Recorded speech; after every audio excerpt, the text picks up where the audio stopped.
Hello नमस्कार, this is Anshul. Welcome to study by knowledge. I hope आप सब बढ़िया होंगे, स्वस्थ होंगे, खुश होंगे। तो दोस्तों आज हम स्टार्ट करने वाले हैं शेड्यूल। तो शेड्यूल के बारे में हम पढ़ेंगे। तो अगर आपने मेरी फर्स्ट वीडियो नहीं देखी है जिसमें मैंने शेड्यूल के बारे में, पार्ट्स के बारे में और आर्टिकल्स के बारे में डिस्कस करा हुआ है, तो अगर आपने वो नहीं देखी है तो प्लीज़ उसको जाकर ज़रूर देखें। तो आइए हम बात करेंगे अब शेड्यूल के बारे में। तो आपको पता होगा कि हमारे कॉन्स्टिट्यूशन के अंदर जो है 12 शेड्यूल हमें देखने को मिलते हैं। तो सबसे पहले हम बात करेंगे शेड्यूल नंबर फर्स्ट की। तो क्या बोलता है शेड्यूल नंबर फर्स्ट, क्या बोलता है? तो ये जो है बात करता है स्टेट एंड यूनियन टेरिटरीज के बारे में। ठीक है, स्टेट और यूनियन टेरिटरीज के बारे में हमारा शेड्यूल नंबर 1 जो है वो बात करता है। और इसमें जो है आर्टिकल नंबर जो 4 है, आर्टिकल नंबर 1 से लेकर जो 4 तक जो आर्टिकल्स हैं वो सभी वो यूनियन टेरिटरी और स्टेट के बारे में बात करते हैं। तो आइए बात करते हैं आर्टिकल नंबर 1 की। आर्टिकल नंबर 1 क्या बोलता है कि जो हमारा भारत है वो राज्यों का संघ है। राज्यों से, बहुत सारे राज्यों से मिलकर जो है हमारा भारत बना हुआ है। आर्टिकल नंबर में ऐसा बोला गया है। और इसी के साथ जो आर्टिकल नंबर 2 है, इसमें क्या बोला गया? इसमें बोला गया कि जो इंडिया है, अगर किसी भी हिस्से को, किसी भी बाहरी हिस्से को जो है भारत के साथ जोड़ा जाता है, एरिया को भारत के साथ जोड़ा जाता है, तो वो भारत का पार्ट माना जाएगा। ठीक है, उसे भारत का पार्ट माना जाएगा।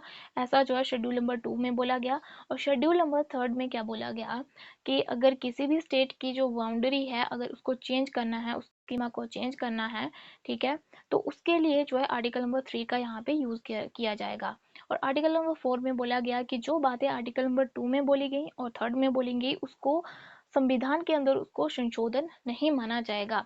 और आर्टिकल नंबर 2 में क्या बोला गया कि अगर कोई भी इस किसी भी हिस्से को भारत के साथ जोड़ा जाएगा तो वो भारत का पार्ट माना जाएगा। और 3 में क्या बोला गया कि किसी भी स्टेट की बाउंड्री को अगर चेंज करना है तो उसको जो है उसके लिए आर्टिकल नंबर 3 का यहाँ पे यूज किया जाएगा। तो ये जो चीजें हैं आर्टिकल नंबर 4 में इसको बोला गया कि इसमें संविधान में इसको संशोधन नहीं माना जाएगा, जो बातें आर्टिकल नंबर 2 और 3 में यहाँ पे बोली गई हैं। ठीक है, आगे हम बात करते हैं शेड्यूल नंबर 2 की।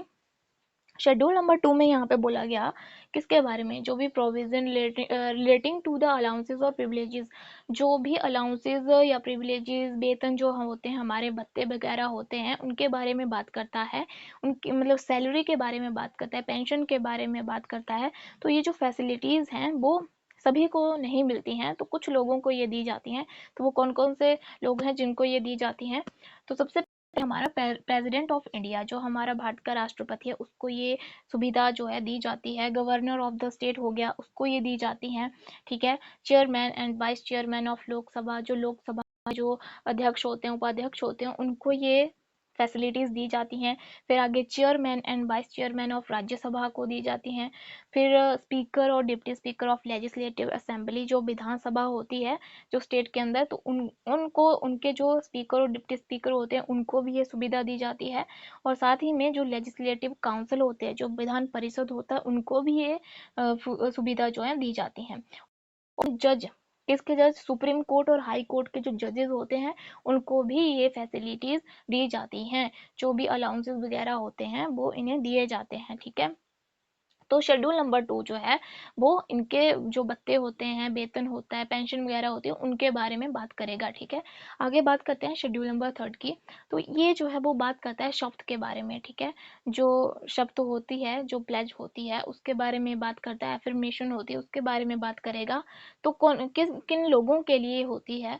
तो ये होगी हमारी जो यूनियन मिनिस्टर्स होते हैं, ठीक है, जो काउंसिल ऑफ मिनिस्टर होंगे, ठीक है, प्रेसिडेंट वगैरह, ठीक है, उनके लिए, और कैबिनेट मिनिस्टर जो सीएम वगैरह होते हैं उनके लिए, और साथ ही में पार्लियामेंट के जितने भी मेंबर्स होंगे उनके लिए। ठीक है, पार्लियामेंट के मेंबर्स यानी कि लोकसभा के जो सदस्य होंगे, राज्यसभा के सदस्य होंगे, उनके लिए, और जज of the supreme court and high court, और कैग के बारे में controller and auditor general of India. ठीक है, कैग के लिए होता है। और साथ ही में जो मेंबर होंगे स्टेट लेजिस्लेचर के, विधान परिषद के, विधानसभा के जितने भी मेंबर्स होंगे उनके लिए उनके शब्द की बात करता है शेड्यूल नंबर 3।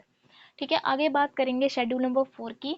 तो ये बात करता है allocation of seats in the Rajya Sabha. जो राज्यसभा के अंदर जो सीटों का विभाजन होता है, आवंटन होता है, उनके बारे में यहाँ पे बोला गया है, जो राज्यसभा के अंदर होता है। ठीक है, तो वो जो है शेड्यूल नंबर 4 में हमें ये चीज़ें देखने को।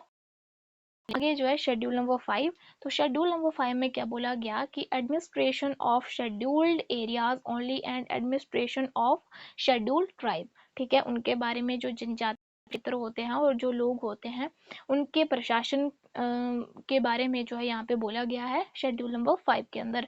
और इनके लिए जो आर्टिकल नंबर का यूज किया जाता है वो 338 और 338 ए का यहाँ पे यूज किया जाता है। जब हम आर्टिकल्स पढ़ेंगे तो सभी चीजें वहां पे डिस्कस करेंगे। तो यहाँ पे एडमिनिस्ट्रेशन ऑफ शेड्यूल ओनली और एडमिनिस्ट्रेशन ऑफ शेड्यूल्ड ट्राइब्स उनके बारे में बोला गया है। तो ये जो हमें स्पेशल जो पावर्स देखने को मिलती हैं वो जो ग्राम सभा होती है और जो पंचायत होती है उनके पास हमें ये पावर्स देखने को मिलती हैं। और इन्हीं के लिए, इन लोगों के लिए और इन एरियाज के लिए जो है वो एक परिषद का यहाँ पे गठन किया जाता है। ट्राइबल एडवाइजरी काउंसिल यहाँ पे बनाया जाता है जिसमें 20 मेंबर्स को यहाँ पे रखा गया है।